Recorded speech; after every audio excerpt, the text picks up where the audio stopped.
ग्यारस का दिन पावन, करे पितरों का ध्यान। श्राद्ध से जो सेवा करे, मिलता जीवन में ज्ञान।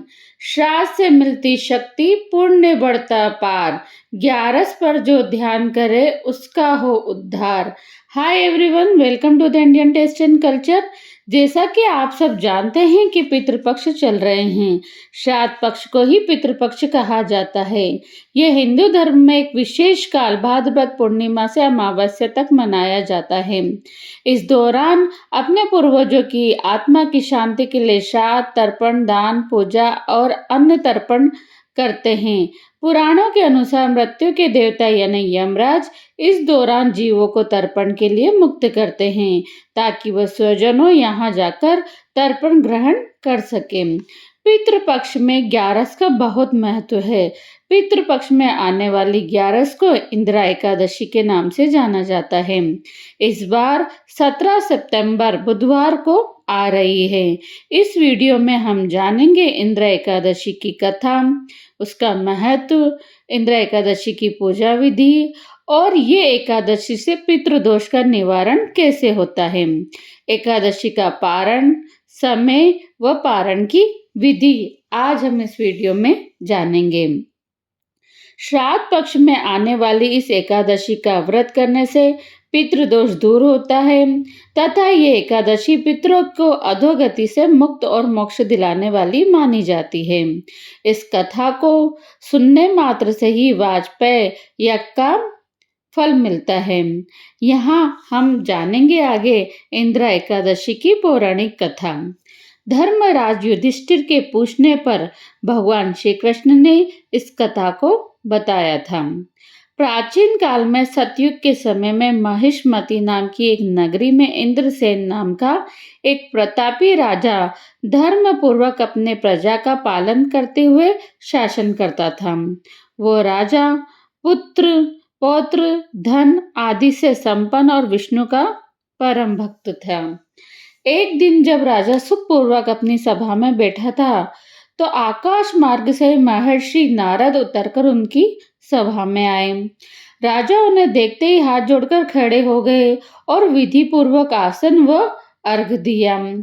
सुख से बैठकर मुनि ने राजा से पूछा कि हे राजन, आपके सातों अंग कुशल पूर्वक तो हैं। तुम्हारी बुद्धि धर्म में और तुम्हारा मन विष्णु भक्ति में तो रहता है।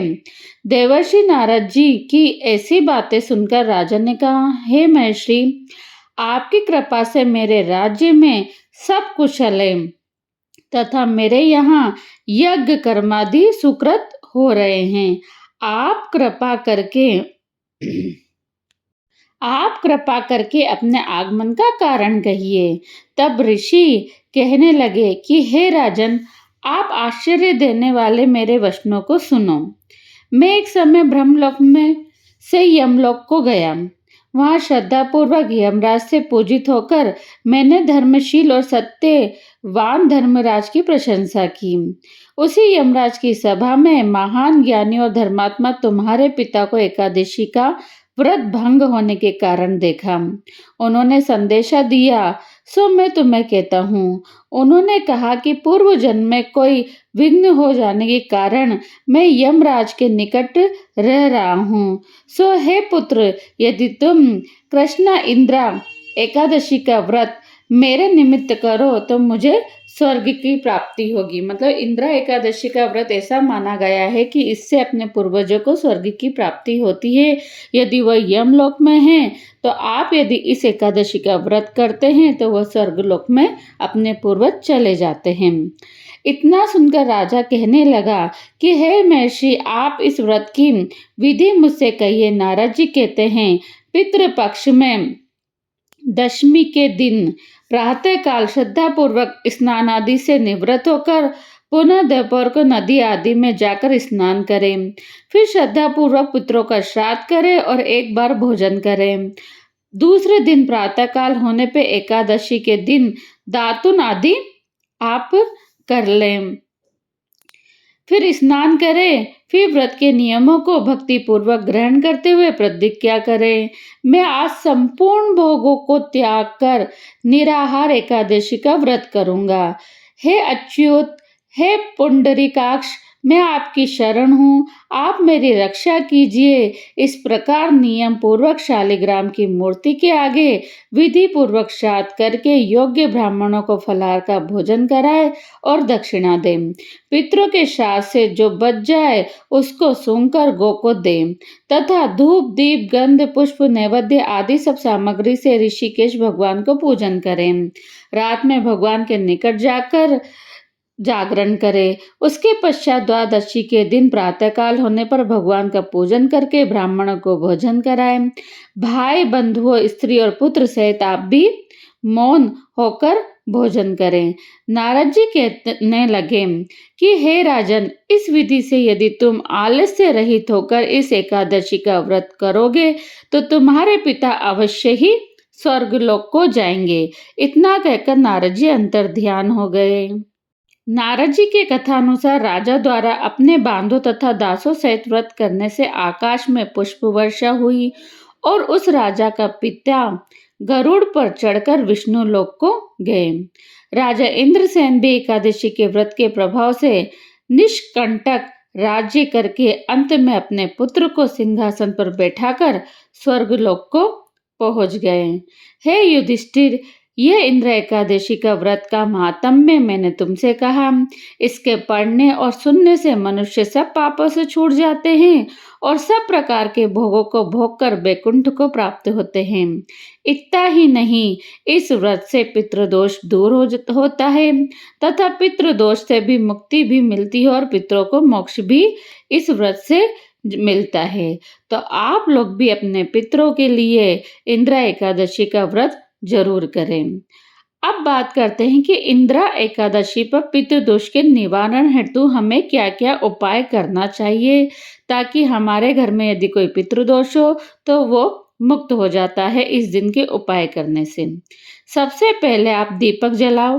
पितरों के निमित्त दक्षिण दिशा में सरसों के तेल का लंबी वाटिका आप दीपक जलाएं। तिल और का दान करें। काले कपड़े में एक मुट्ठी दाल और काले तिल बांधकर घर की दक्षिण दिशा में रखें। फिर द्वादशी तिथि के दिन इसे किसी गाय को खिला दें। इंद्रा एकादशी का व्रत रखें और भगवान विष्णु व माता लक्ष्मी की पूजा करें। इस दिन शालिग्राम जी की पूजा का महत्व है तो आप वो करें।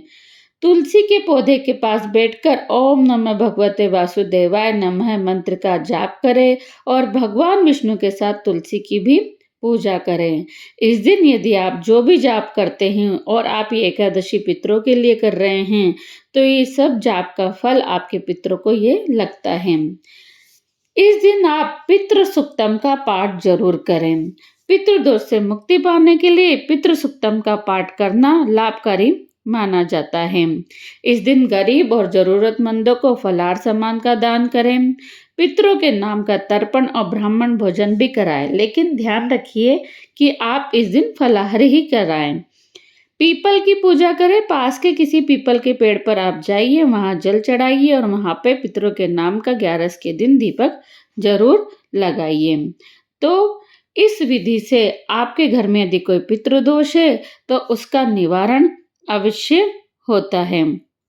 अब बात करते हैं कि जो इंद्रा एकादशी है इसका महत्व क्या है और इसकी पूजा विधि कैसे होती है। श्राद्ध के दिनों में एकादशी पर दान और पूजा से तृप्त हो जाते हैं हमारी 7 पीढ़ियों के पितर। तो इसलिए हमें किस तरह से इसकी पूजा विधि करनी चाहिए, इसका महत्व क्या है वो हम जानते हैं। इंद्रा एकादशी 17 सितंबर 2025 बुधवार को आ रही है। इस दिन भगवान विष्णु की पूजा व्रत करने के साथ ही जरूरतमंद लोगों को दान दिया जाता है। इस तिथि का महत्व इसलिए है क्योंकि ये पितृपक्ष के दौरान आती है।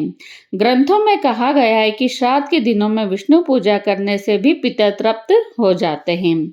जानिए इस एकादशी का आगे हम क्या महत्व पूजा विधि। पद्य पुराण में लिखा गया है, तृप्त होते हैं 7 पीढ़ियों के पितर। इंद्रा एकादशी के खास बात यह है कि यह पितृपक्ष में आती है, इसलिए इसका महत्व बढ़ जाता है। ग्रंथों के अनुसार इस एकादशी पर विधि पूर्वक व्रत कर इसके पुण्य को पूर्वज के नाम पर दान कर दिया जाए तो उन्हें मोक्ष मिल जाता है और व्रत करने वाले को वैकुंठ की प्राप्ति होती है। पद्म पुराण के अनुसार इस एकादशी का व्रत करने वाले व्यक्ति के 7 पीढ़ियों तक के पितृ तर जाते हैं। एक एकादशी का व्रत करने वाला भी स्वयं मोक्ष प्राप्त करता है।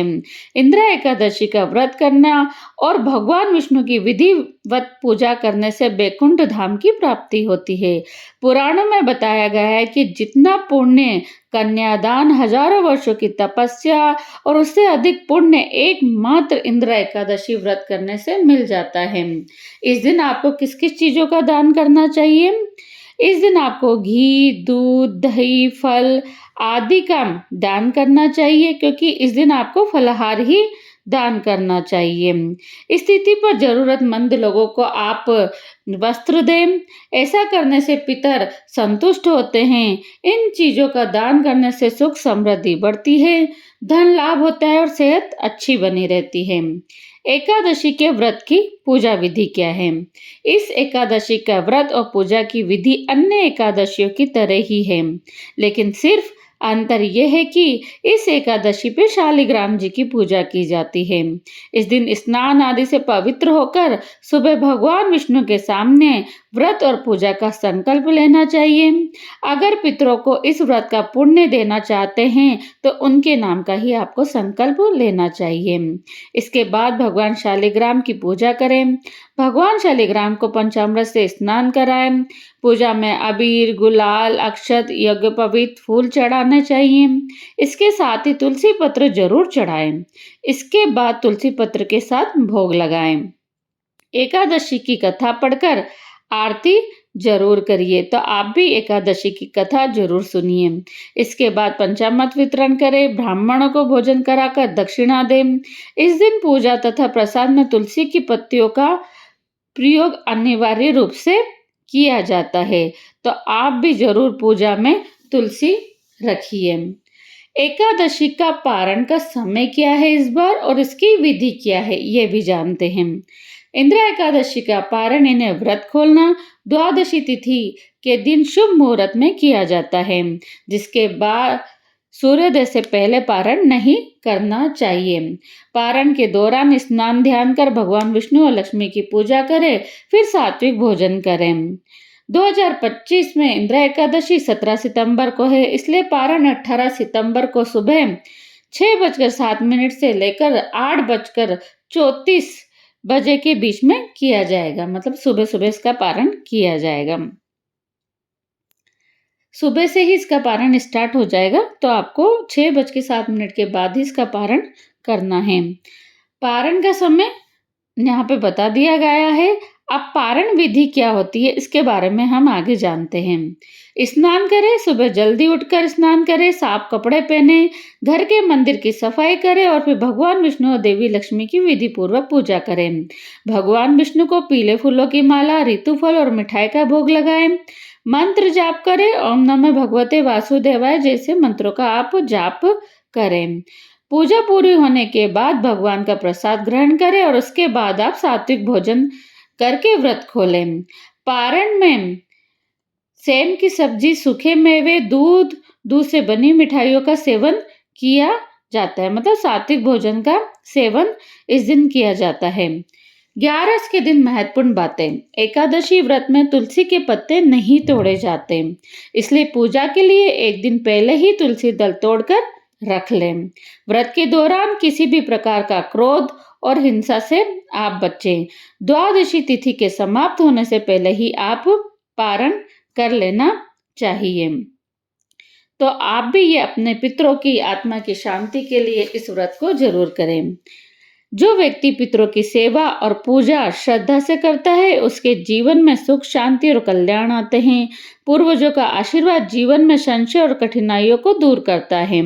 पितृपक्ष की 11 हमें याद दिलाती है पूर्वजों का सम्मान करना कितना महत्वपूर्ण है। उनके लिए तर्पण, पूजा, दान से हम अपने जीवन को संतुलित बना सकते हैं।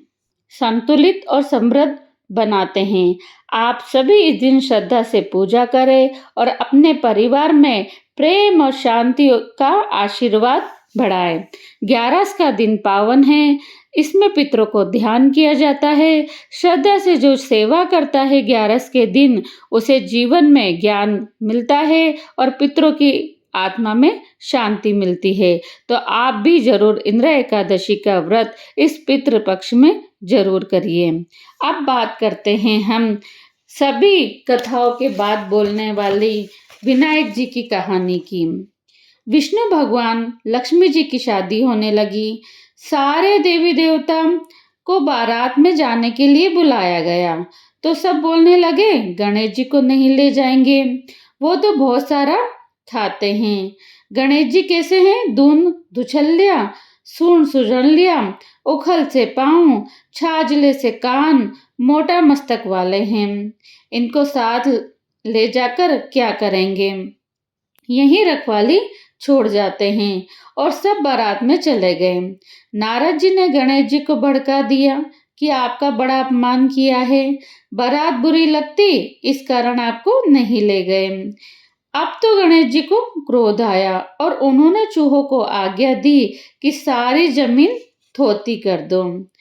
धरती थोती होने से भगवान के रथ के पहिए धंस गए। सब पच गए पर पहिए वापिस नहीं निकले। खाती को बुलाया, वो आया, उसने पहिए के हाथ लगाकर बोला, बोलो जय गजानन महाराज की जय, और रथ निकल गया। सब पूछने लगे कि गणेश जी को क्यों याद किया? खाती बोला, गणेश जी को सुमरे बिना कोई काम सिद्ध नहीं होता।